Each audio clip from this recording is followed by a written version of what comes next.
poner a grabar la clase. Cualquier duda o consulta que ustedes tengan en relación a cualquiera de los temas que vamos desarrollando, ustedes me avisan y bueno, o charlamos, activan sus micrófonos o dejan sus preguntas ahí en el chat, ¿sí? Bueno, yo siempre les voy a pedir que ustedes me avisen si estoy compartiendo correctamente la pantalla nomás, por favor. A ver, ¿ustedes están viendo la presentación? Sí, correcto. Ah, bien, perfecto. Bueno, ahí ustedes van a ver que aparecen el nombre de las últimas 3 unidades. Esto que decíamos, ya para el siguiente examen se evalúan las unidades de los contenidos de las unidades 4, 5 y 6. Aquellos que por algún motivo no hayan rendido el primer examen o no hayan aprobado el primer examen, recuerden que en el siguiente examen tienen que rendir todas las unidades desde la número 1 hasta la número 6. Pero para eso también pueden volver al aula, mirar la clase del mes anterior sobre los ejes conceptuales de las unidades a partir de la número 1 a la número 3, ¿sí? Nosotros en este momento vamos a focalizar en los ejes temáticos de la unidad número 4, número 5 y número 6. E inicia la unidad número 4 con esto que hablábamos de las actividades turísticas que están comprendidas por parte de diferentes marcos normativos, entre ellos nuestro referente a nivel mundial que es la ONU Turismo, ex denominado también OMT, Organización Mundial de Turismo. En relación a esto, recuerden lo que ustedes ya estudiaron en las primeras unidades. Hablábamos del vínculo que existe entre el turismo y el derecho. Recordemos que la legislación y las diferentes normas atraviesan a la actividad turística tanto directa como indirectamente. Entonces decíamos, no existe una rama que sea exclusivamente el derecho turístico, sino que la actividad turística está impregnada y atravesada por diferentes ramas del turismo, que es lo que ustedes ya estudiaron en las primeras unidades y también se evaluó en el primer examen, ¿sí? Retomando esto, vamos a ver las variedades de actividades turísticas que están comprendidas. Esto también tengan presente estudiar y leer para el examen, bueno, cuáles son justamente estas actividades vinculadas al turismo. Vamos a tener actividades directas y vamos a encontrar actividades indirectas. Las actividades directas van a ser las actividades que son propias de la actividad turística, que si nosotros esto recordamos, vamos a ubicar dentro de los elementos de la oferta turística. Ustedes recuerden que dentro de la oferta turística tenemos los atractivos, las actividades, las facilidades. Y dentro de las facilidades vamos a encontrar el equipamiento o planta turística y la infraestructura. Y dentro de la infraestructura encontramos todos los servicios básicos con lo que cuenta una localidad, como luz, agua potable, servicio de seguridad, de educación, de salud, entre otros.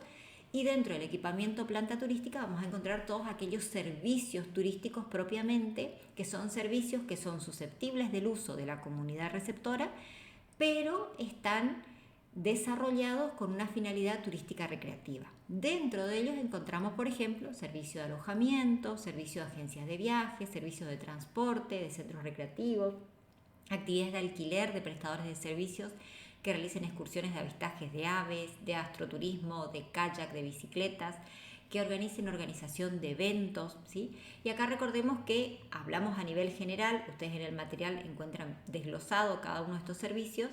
Servicios de transporte encontramos tanto lo que son las excursiones charter, cuando nosotros hablamos de las excursiones que se alquilan para la actividad turística, y el servicio de transporte de línea regular, es decir, aquellos que tienen horarios, días establecidos y un recorrido establecido, que salen habitualmente de las terminales de ómnibus, de los aeropuertos, de los puertos, independientemente del tipo de modalidad de transporte. Dentro de las agencias de viajes, encontramos las agencias de viajes que son aquellas que se van a encargar de organizar y brindar los paquetes y productos turísticos.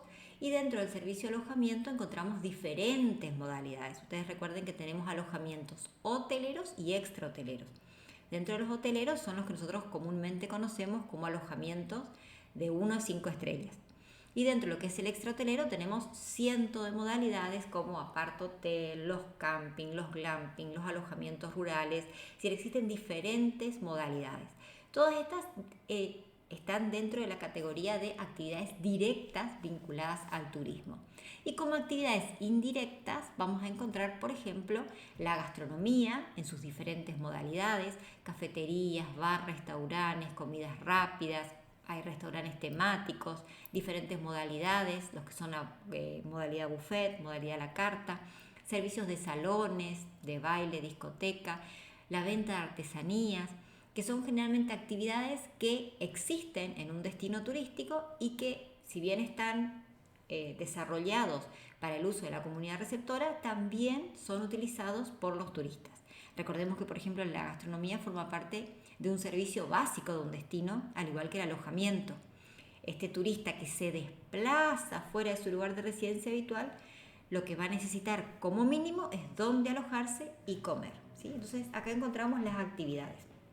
Teniendo en cuenta este abanico de actividades turísticas, podemos aquí complementar un poco lo que habíamos analizado en las primeras unidades sobre la variedad y la incidencia de las actividades turísticas en los diferentes ámbitos. Puntualmente en la unidad número 4 trabajamos sobre el turismo accesible. En Argentina tenemos una ley de turismo accesible, el número 24.643. En este caso no es tan importante recordar el número de la ley, sino como hablábamos al comienzo con su compañera, con Sandra, que se conectaba al principio, que también para eso está planteada la actividad. Lo importante es que ustedes reconozcan que existen estas herramientas y que el día de mañana, cuando ustedes estén en el campo laboral, vayan a desarrollar su actividad turística, sepan de que existe un marco normativo que en este caso favorece la integración tanto física, funcional, social, comunicacional. O sea, lo que busca es eliminar estas barreras físicas para que justamente la actividad turística sea susceptible del disfrute y la integración de todos los integrantes. Esto también tengan presente para el examen, leer sobre la definición de lo que es el turismo accesible. Recordemos que el turismo accesible no es una modalidad de turismo, esto sí voy a hacer énfasis, no es una modalidad de turismo, hablamos de la inclusión de las personas dentro justamente de esto que decíamos, integración física, social, funcional, comunicacional, también a través de la cartelería. El turismo accesible se puede desarrollar dentro de diferentes modalidades de turismo. Por ejemplo, podemos encontrar actividades de turismo accesible en la naturaleza, como lo que ustedes van a ver en las imágenes que acompañan la diapositiva, en donde van a ver personas haciendo tirolesa en silla de rueda, excursiones que seguramente pueden ser imágenes que tengan que ver con el ecoturismo. En la primera diapositiva van a ver lo que tiene que ver con turismo cultural. Entonces, diferentes modalidades de turismo, pero a través de la implementación de la eliminación de barreras físicas, comunicacionales y sociables, logramos un turismo accesible. Es decir, un complejo de actividades que posibilitan la plena integración tanto de las personas que tengan algún tipo de discapacidad o movilidad o comunicaciones reducidas, obteniendo la misma satisfacción individual y social del visitante, y eso favorece una mejor calidad de vida, ¿sí? A eso nos referimos con el turismo accesible, ¿sí? Recordemos que el turismo, que esto comienza en la unidad número 4, cuando hace la presentación de los contenidos, habla del turismo como un derecho natural, es decir, la posibilidad de que todas las personas puedan realizar actividades turísticas y puedan recorrer y conocer lugares. Dentro de esta ley de turismo accesible es importante reconocer que establece pautas de integración, por eso ustedes en esta unidad encuentran como material complementario, muy importante para que lean, sobre las directrices de accesibilidad para los alojamientos turísticos, que con ese material tienen que responder una de las preguntas de la actividad integradora que tienen con puntaje para el examen. Y lo que establece justamente son pautas de integración respecto de las actividades recreativas, turísticas, culturales, esto que decíamos, diferentes modalidades de turismo, adecuarse a esos criterios universales y prestar servicios tanto de una forma accesible, tanto el prestador de servicio particular, es decir, el que tiene un alojamiento, un servicio gastronómico o es prestador de una actividad turística, como el destino mismo. Entonces esto nos lleva a implementar, por ejemplo, señalización que sea accesible, que utilice, por ejemplo, diferentes herramientas como sonidos, la posibilidad de que esté en braille, la lengua de señas, es decir, todo forma parte de favorecer y va más allá de lo que generalmente conocemos o pensamos que es solamente la adecuación física que tiene que ver con una rampa o con una medida determinada para una puerta, por ejemplo, ¿sí? Va mucho más allá de esto cuando hablamos de la ley de turismo accesible. Importante también para que ustedes el día de mañana, cuando les toque trabajar en el rol privado o público, ustedes como técnicos superiores en turismo incorporen estas pautas del turismo accesible, y al incorporar, ya sea dentro de su empresa o dentro del destino turístico que administren, ustedes están logrando también mayor calidad porque están logrando mayor satisfacción e inclusión de la demanda turística. Dentro de lo que es el turismo accesible también se hace un apartado especial dentro de lo que son las áreas protegidas. Si bien también en estas unidades trabajamos lo que es la Ley Nacional de Parques Nacionales, es importante reconocer o que ustedes piensen o pueden hacer el trabajo de investigar áreas protegidas, parques nacionales que encontramos en Argentina o reservas naturales o reservas nacionales que ustedes conozcan de sus provincias e investiguen cuáles son esas acciones o pautas de integración a personas con discapacidad. Fíjense que en este caso van desde guías especializados con lenguaje de señas hasta, por ejemplo, las rampas como la imagen que acompaña en esta diapositiva. En este... Perdón, profe, sí. Ahí, ¿tiene que ser específicamente de nuestra provincia o puede ser de algún otro lugar que conozcamos? No, esto le planteaba como ejercicio, no está dentro de la actividad.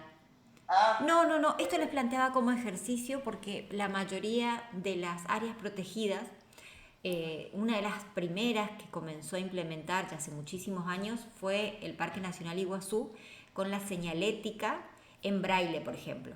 Pero hoy ya la mayoría de las áreas protegidas en nuestro país tienen, por eso les decía hacer el ejercicio de ir como de alguna forma familiarizándose con esto que es importante y que quizás ustedes van a recorrer un área protegida y pasaron por alto, pero el día de mañana va a ser fundamental para que ustedes efectivamente puedan incluir a la mayor cantidad de personas. Y un detalle, por ejemplo, en el Tren del Fin del Mundo en Tierra del Fuego, que te ponen los auriculares y tenés para elegir el idioma, por ejemplo. Entonces van todos escuchando el guía, pero dependiendo del idioma es como uno lo elige para escucharlo, ¿no? Exacto. Está bueno por mucho turismo internacional. Totalmente. Me parece algo novedoso. Sí, totalmente, sí. Muy bueno el ejemplo. También tiene, por ejemplo, el bus turístico en Buenos Aires. Muchos ya incorporan el guía de sitio que maneja la lengua de señas. Por eso son ejemplos que van más allá solamente de por ahí esa accesibilidad que pensamos solamente física, ¿sí? Y recordemos que los turistas, sus visitantes, sus pasajeros el día de mañana pueden ser personas con discapacidad permanente o con discapacidad transitoria. Entonces, de igual manera, necesitamos brindarle una experiencia integral o deberíamos brindarle una experiencia integral, tanto si somos prestadores de servicios como si trabajamos en la planificación de un destino turístico. Y acá también podemos hacer el ejercicio y pensar en la cantidad de lugares que a veces tenemos en nuestras ciudades o en las veredas o en las entidades públicas o privadas que no tienen ni siquiera el acceso adecuado para, por ejemplo, personas con silla de rueda, con muletas y demás, ¿sí? Así que bien, gracias Sandra por su ejemplo. Bueno, también en la unidad número 4 trabajamos lo que es el contrato de viaje. Esto es importante que ustedes también internalicen esto porque ustedes el día de mañana, ya sean organizadores de viajes o sean intermediarios de viaje, ustedes van a tener que establecer un contrato. Entonces acá también tips para que lean entre todo el material que es importante, pero algo puntual también para que tengan en cuenta en el parcial, es a qué definimos contrato de viaje. Entonces el contrato de viaje va a ser ese acto jurídico, algo también hablábamos en las primeras unidades, mediante el cual dos o más partes manifiestan su consentimiento para regular, para existir diferentes relaciones jurídicas patrimoniales. En la actividad turística existen varios contratos de viajes, ya sea cuando el día de mañana ustedes trabajen en una agencia de viajes y pueden ser organizadores o esto que les decía, o intermediarios de viaje, o ustedes trabajen en el sector de alojamientos y ustedes tengan el contrato de hospedaje, que ahora lo vamos a ver más adelante, o trabajen en la parte de transporte, entonces van a tener un contrato de transporte, o trabajen en la parte de organización de eventos y van a tener que elaborar todo el planning para el evento y establecer el contrato con los servicios incluidos. Entonces, todo el tiempo nosotros en la actividad turística va existiendo este acto jurídico mediante el cual dos o más partes, dos sería lo mínimo, ¿no?, entre el prestador y el turista, o más partes, manifiestan el consentimiento. Las partes, recuerden, son libres para celebrar un contrato y determinar su contenido. Por lo tanto, el contenido de un contrato de viaje cada uno puede adaptar, puede agregar, siempre y cuando se encuentre dentro de los límites establecidos por la ley. Entonces ahora vamos a ver cuáles son esos elementos básicos que tiene que tener el contrato de viaje. A partir de ahí cada uno puede adicionar otros elementos. Y recordemos que el contrato de viaje es un efecto vinculante, que quiere decir que es obligatorio el cumplimiento de ambas partes, ¿sí?, o de las partes que hayan manifestado su consentimiento en ese acto jurídico. Y recordemos que tenemos el contrato de organización de viaje, cuando la persona se encarga de contactar con cada uno de los servicios y organiza el producto o paquete turístico que coloca con un precio y lanza al mercado. Y el contrato de intermediación de viaje es cuando la agencia de viajes, recuerden esto de materias anteriores, cumple la función de intermediación, es decir, lo que hace es vender el paquete turístico que organizó una operadora.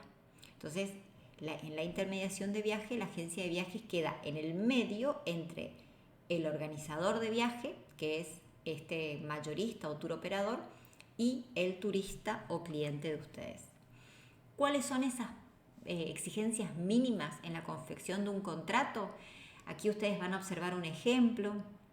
Para la actividad sí, ustedes tienen que buscar un ejemplo de contrato de viaje. Esto es importante, que ustedes cuando buscan contratos sean contratos de viajes, entonces encontremos por lo menos la especificación mínima de los servicios que se van a suministrar, la fecha de prestación de los mismos, los precios y condiciones de pago, los plazos establecidos y todo lo que tiene que ver con obligaciones y responsabilidades que asuman sus clientes y que asuma también el prestador de servicio, que sería la agencia de viajes.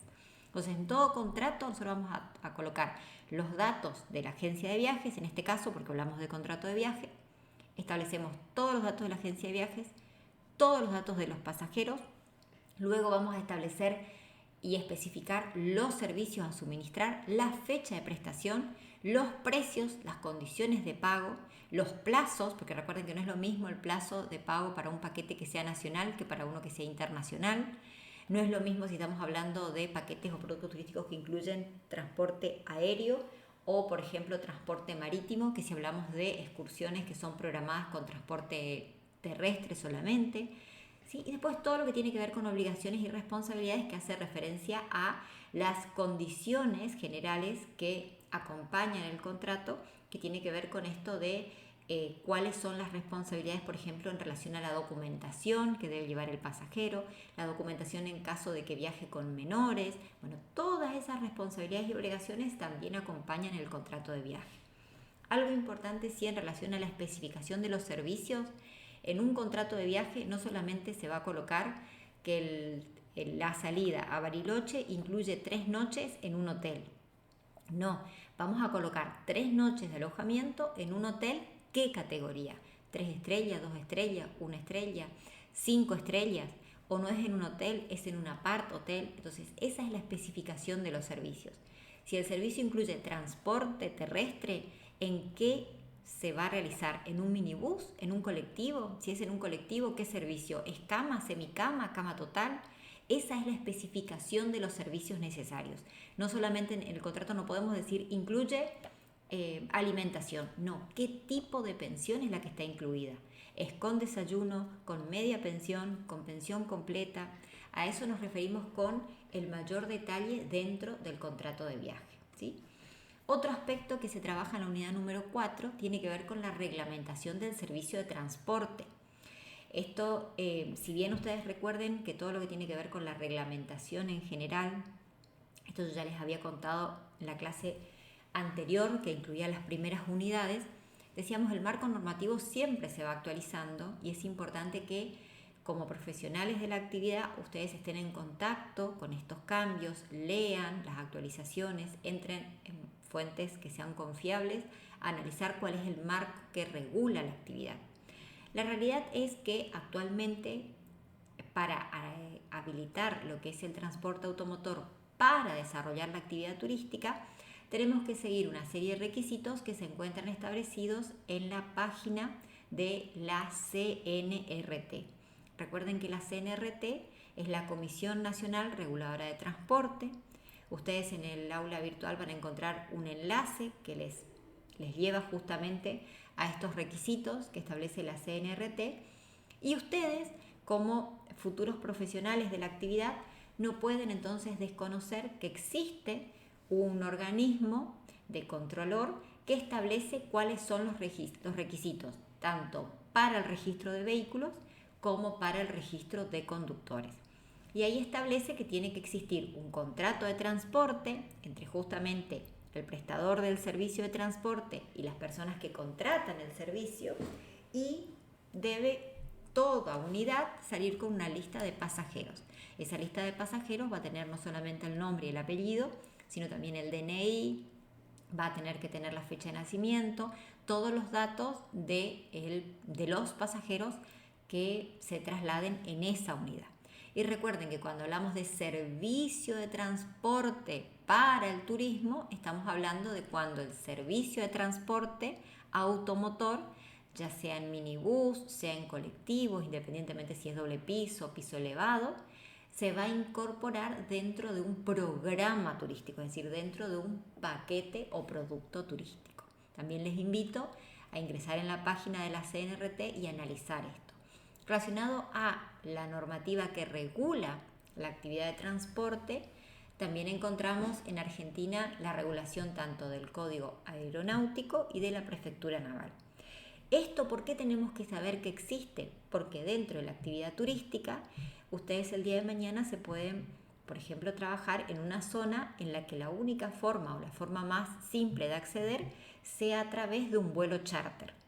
Si la forma de acceder es a través de un vuelo charter, bueno, yo tengo que reconocer cuáles son las autorizaciones que requiere ese transporte para poder exigirle, obviamente, que presente la documentación y poder operar con esa empresa de transporte de forma segura con los pasajeros de ustedes.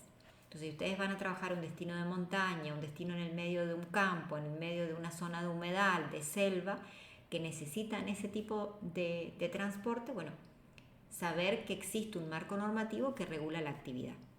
Y Prefectura Naval para todo lo que son embarcaciones deportivas que encontramos tanto relacionados con la actividad turística, tanto en zonas lacustres, que son los lagos, en la zona fluvial o por supuesto también en la zona marítima. Esto va desde la regulación de lanchas con una finalidad recreativa hasta actividades de kayak y demás, ¿sí? A partir de la unidad número 5, continuamos con el marco legal de la actividad turística y se hace referencia del Código Ético Mundial para el Turismo. Este Código Ético Mundial del Turismo, ustedes lo van a escuchar nombrar en varias materias.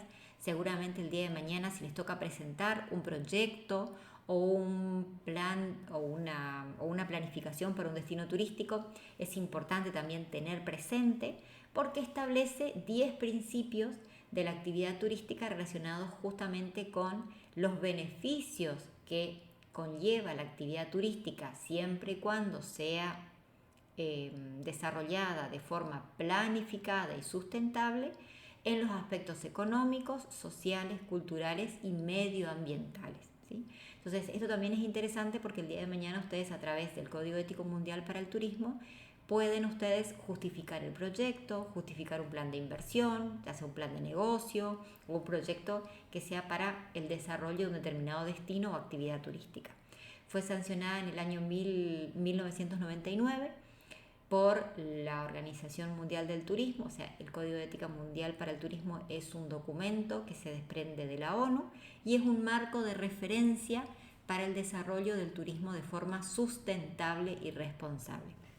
Recordemos que el turismo sustentable estamos hablando de desarrollar actividades turísticas que no pongan en riesgo el uso de esos atractivos turísticos para las generaciones futuras. En esta unidad también trabajamos contrato, asistencia al viajero, ya hablamos lo que es contrato, trabajamos lo que es contrato de viaje, también contrato de asistencia al viajero. Es importante reconocer que en la expansión y el desarrollo de la actividad turística se hizo necesario la regulación de la actividad y garantizar en caso de que exista algún tipo de inconveniente.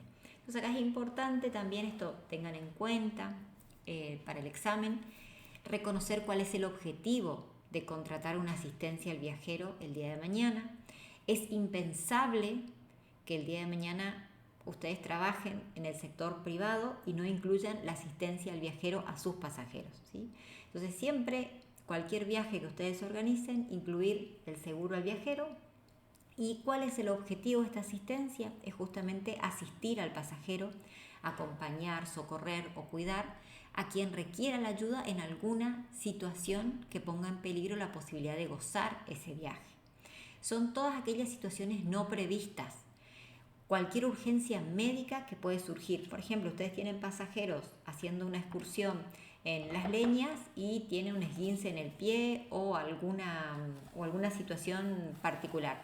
Bueno, en este caso, esa persona que tiene la asistencia al viajero puede hacer uso de esa asistencia al viajero y le cubre lo que sea, por ejemplo, ese accidente. También puede ser alguna enfermedad, internaciones, gastos de traslados, también incluye pérdida de equipaje o extravío, en relación también a gastos por honorarios en caso de necesidad de asistencia legal, traslado incluso al beneficiario en caso de fallecimiento. Muchos de los países o determinados países, por ejemplo los de la Unión Europea, solicitan una asistencia al viajero para todas las personas que viajan a Europa, que tenga justamente incluida la asistencia al viajero la repatriación, es decir, en caso de fallecimiento del pasajero, que esa persona, pueda justamente trasladarse a ese pasajero. Son situaciones imprevistas, como bien dice ahí en la diapositiva, que lo que busca la asistencia al viajero es solucionar al pasajero una vez que está fuera de su domicilio habitual. Puede estar en otra provincia, está en otra ciudad, está en otro país. Entonces eso hace que la situación imprevista que tenga se pueda solucionar. Acá tienen ustedes un ejemplo.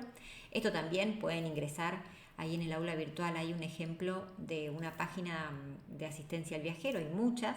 Ustedes pueden ingresar y hacer como una simulación de compra de una asistencia al viajero, y una vez que ustedes emitan la asistencia al viajero para su pasajero, les va a llegar un voucher. Recordemos que el voucher es un cupón, es un documento que es un comprobante de pago que les va a incluir todos los servicios que están incluidos. Está muy chiquita la letra, pero si ustedes después hacen zoom pueden ver que dice asistencia médica en caso de enfermedad, medicamentos ambulatorios, rotura de equipaje, odontología, asistencias embarazadas hasta 25 semanas. Hay una serie, gastos de hotel para familiares, hay una serie de detalles que están incluidos, por ejemplo, en este voucher que está colocado a modo de ejemplo en la diapositiva. También dentro de la unidad número 5 trabajamos la ley de turismo estudiantil. Acá hay algo importante para recuperar. En el parcial no se va a tomar los contenidos de la Ley Nacional de Agencias de Viajes, porque la Ley 18829 actualmente está actualizada y derogada por el último DNU. Por lo tanto, no tenemos un marco normativo activo en la actualidad. Ustedes sí tienen el material disponible. En caso de que en algún momento se restaure o haya algún tipo de actualización, en Argentina existe ese marco normativo, pero que data de la década del 70. Lo que sí sigue vigente actualmente es todo lo que tiene que ver con la organización de viajes con fin de turismo estudiantil. Así que esto sí lean, por favor, que existe una ley de turismo estudiantil que tiene distintas modificaciones. Yo les agregué la última y la 26.208, pero establece básicamente, esto es lo importante, los requisitos que deben contar aquellas agencias de viajes que brinden servicios bajo la modalidad de turismo estudiantil.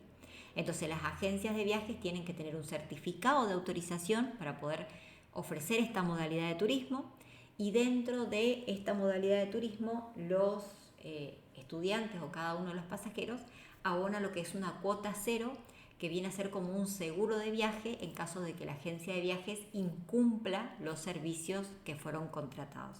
Entonces, saber que el día de mañana, si ustedes van a trabajar con una agencia de viajes o van a tener su agencia de viajes y van a especializarse en la modalidad de turismo estudiantil, sepan de que tienen que tener en cuenta el marco normativo que regula esta modalidad de turismo.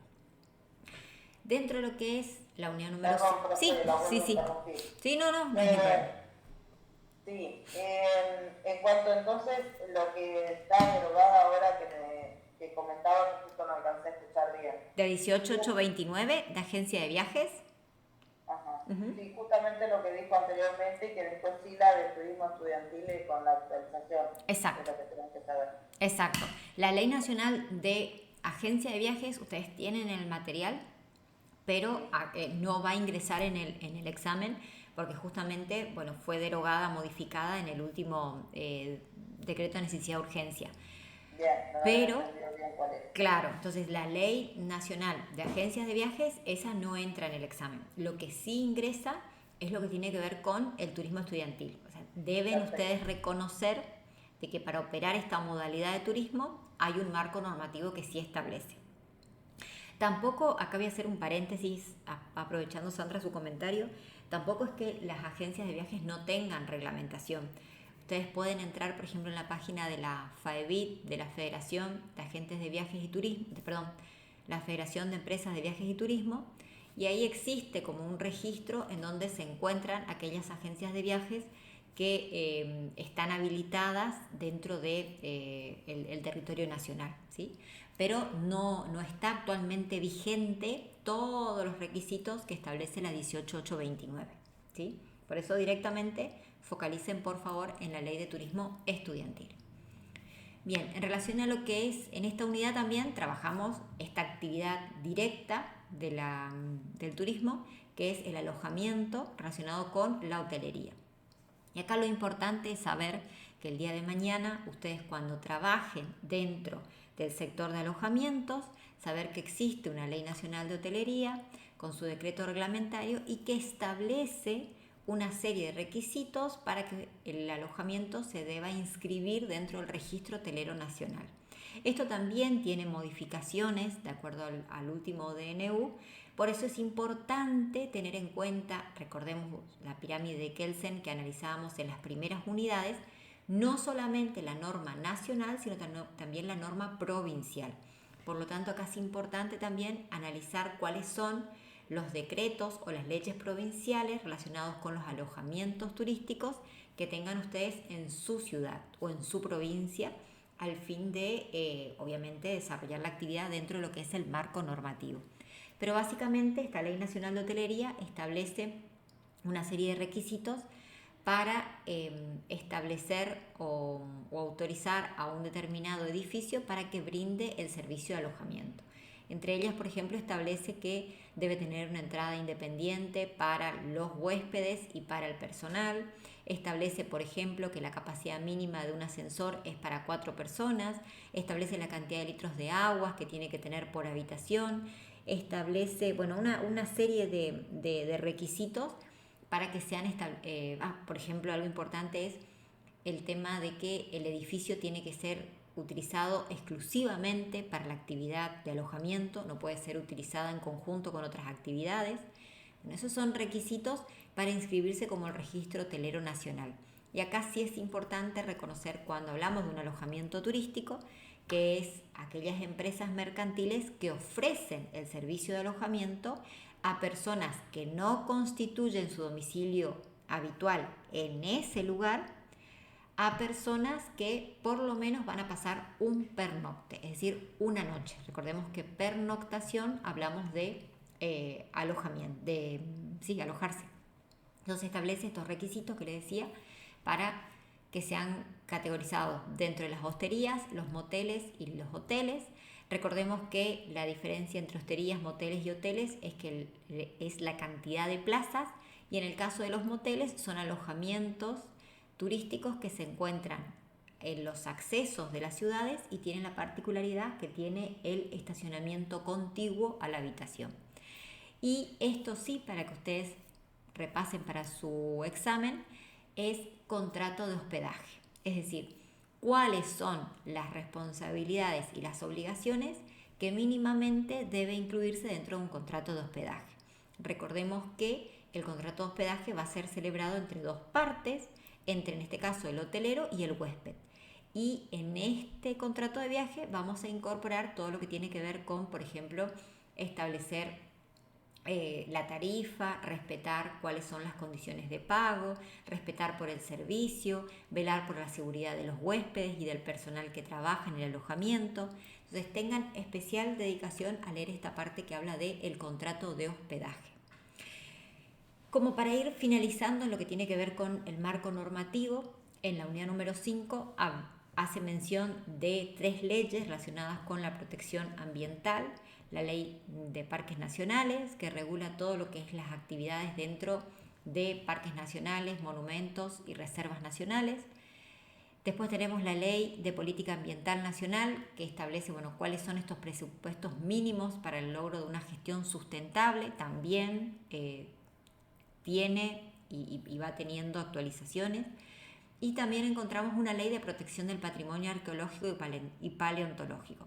Básicamente estas 3 normas nos llevan a pensar y repensar la actividad turística cuando la misma se va a realizar en sitios patrimoniales, ya sean de patrimonio natural, patrimonio cultural, y que no podemos desconocer que hay determinadas actividades que no se pueden realizar justamente para preservar el patrimonio, y por otro lado también reconocer que existe este marco normativo en donde, por ejemplo, si vamos a desarrollar una actividad en un parque nacional, tenemos que contactarnos con los guardaparques y asesorarnos de cuáles son los requerimientos para realizar determinada actividad o cuáles son los requerimientos para poder visitar con determinado grupo.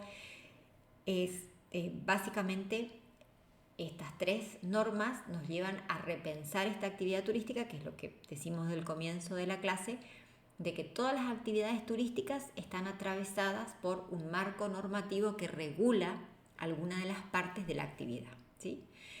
¿Quiénes son los organismos que regulan la actividad turística? Básicamente en la Ley Nacional de Turismo establece una serie de requisitos de quienes regulan la actividad. Recordemos que lo que se regula tiene que ver con la protección al turista, las infracciones y sanciones, disposiciones complementarias, la veracidad de la información que se brinda en el sector, ¿sí? Un poco de esto que ya habíamos trabajado cuando ustedes leían en la unidad número 3 sobre la Ley Nacional de Turismo y cuando leían el material de protección al turista. Y reconocer que existen diferentes organismos que van a controlar la actividad turística. Y, por ejemplo, Ministerio de Turismo. El Ministerio de Turismo puede no tener grado ministerial, sino puede ser secretaría. En muchas provincias no tenemos, por ejemplo, Ministerio de Turismo, no tenemos secretaría. Actualmente a nivel nacional tenemos Secretaría de Turismo y Deporte, Consejo Federal de Turismo, Administración de Parques Nacionales, las cámaras de turismo que ustedes tengan dentro de su provincia, que también regulan, y no solamente regulan la actividad turística, sino que también favorecen la promoción de la actividad turística y favorecen de alguna forma el desarrollo del sector turístico. Y nuestro organismo a nivel internacional, recuerden ustedes, el organismo especializado de Naciones Unidas, que está encargado justamente de promocionar este turismo responsable, que es OMT, la Organización Mundial de Turismo, que esto les comentaba cuando analizábamos anteriormente sobre el Código Ético Mundial de Turismo, ¿sí? Y en relación a las consignas, esto voy a ser breve nomás para no extenderme mucho más. Fíjense que primero tienen que seleccionar un tipo de empresa de servicio, cualquiera y caracterizar brevemente esa empresa, es decir, el nombre de la agencia o el nombre del hotel o de la empresa de transporte o la gastronomía, el logo, tipo de servicio, dónde está ubicado. Luego que caracterizan, investigar cuál es el marco normativo que regula esa actividad turística, que ustedes digan, bueno, a ver, este restaurante que seleccioné se encuentra en un parque nacional. Entonces, ¿qué regula esta empresa? Bueno, también tiene que considerar esta ley nacional o esta ley provincial. En el punto número 3 tienen que investigar un ejemplo de destino que aplique la ley de turismo accesible.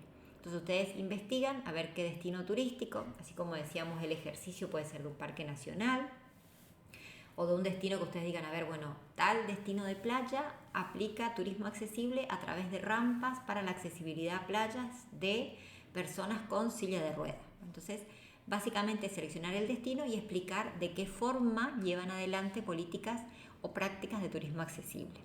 En el punto número 4 van a seleccionar una empresa de alojamiento turístico, cualquiera, acuérdense, un hotel, una cabaña, un glamping, una casa rural, lo que ustedes quieran. Mencionan el nombre del alojamiento seleccionado, la ubicación geográfica y qué servicios ofrece relacionados con las directrices de accesibilidad que se encuentran en la unidad número 4.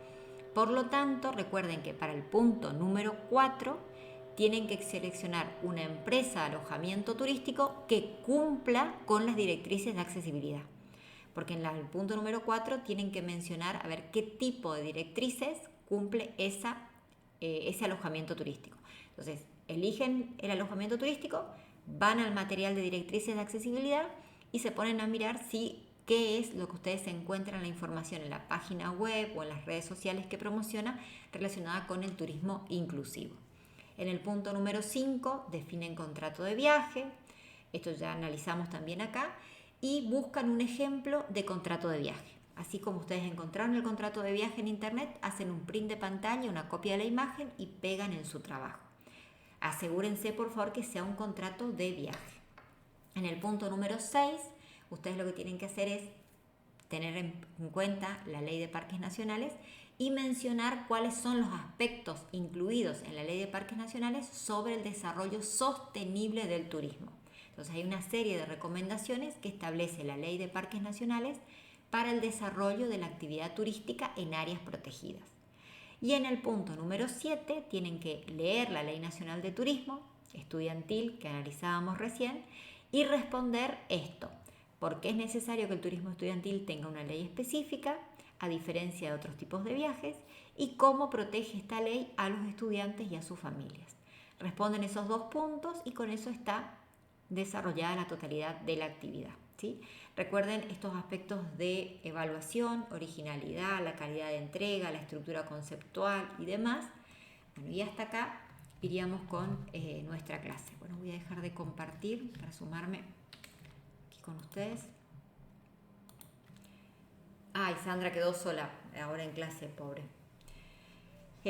Bueno, Sandra, espero que no haya sido muy, bueno, fue bastante extensa porque hay varias... Genial, siguiendo la clase.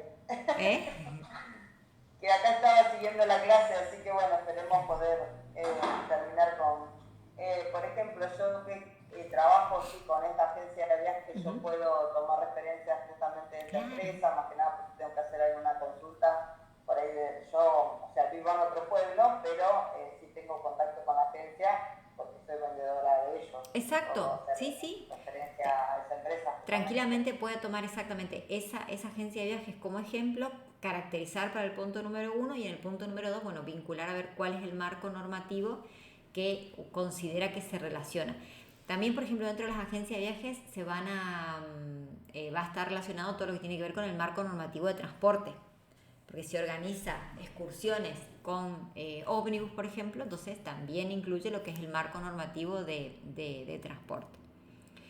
Y bueno, y el alojamiento, si usted ya va a un alojamiento ahora, por ejemplo, que decía, para visitar, ya puede consultar a ver si el alojamiento tiene algunas directrices de accesibilidad y tomar ese mismo para el trabajo. Y si no, bueno, investigar a través de las páginas web, las redes sociales, que generalmente los alojamientos turísticos ponen en valor, digamos, ese cumplimiento con las directrices de turismo accesible, ¿sí? Sí, sí, eso está bueno. La otra vez tuvimos porque justamente estábamos haciendo un trabajo de turismo desde la municipalidad y tuvimos una reunión con lo que era provincia de Buenos Aires y qué requisitos necesitaba para alquilar una cabaña, una casa o un hotel. Que por ahí mucha gente dice, no, no me quiero meter con esta cuestión, pero que está bueno también porque los protege también al que alquila como el inquilino, ¿no? Totalmente. Y bueno, y toda esa cuestión que por ahí lo hacen a nivel distrital o municipal y no se hace a nivel provincial. Está bueno cuando uno hace una búsqueda de dónde voy a alquilar, tener en cuenta esas cosas, ¿no? Porque después, bueno, cuando pasa un accidente o no sé, rompió un calefactor, un termotanque, lo que sea, cosas así. Son situaciones que pueden pasar, totalmente. De la ley, ¿no? Totalmente. Sí, tal cual, Sandra. Bien, muy bien. Bueno, Sandra, yo le agradezco el tiempo que se haya conectado. Gracias por conectarse. Y bueno, y cualquier duda, estamos en contacto a través del aula. O bueno, cualquier duda que tengan ustedes en relación a la actividad me van escribiendo. Listo, muchas gracias. No, muchas gracias, Sandra, a usted por conectarse. Hasta luego. Chau.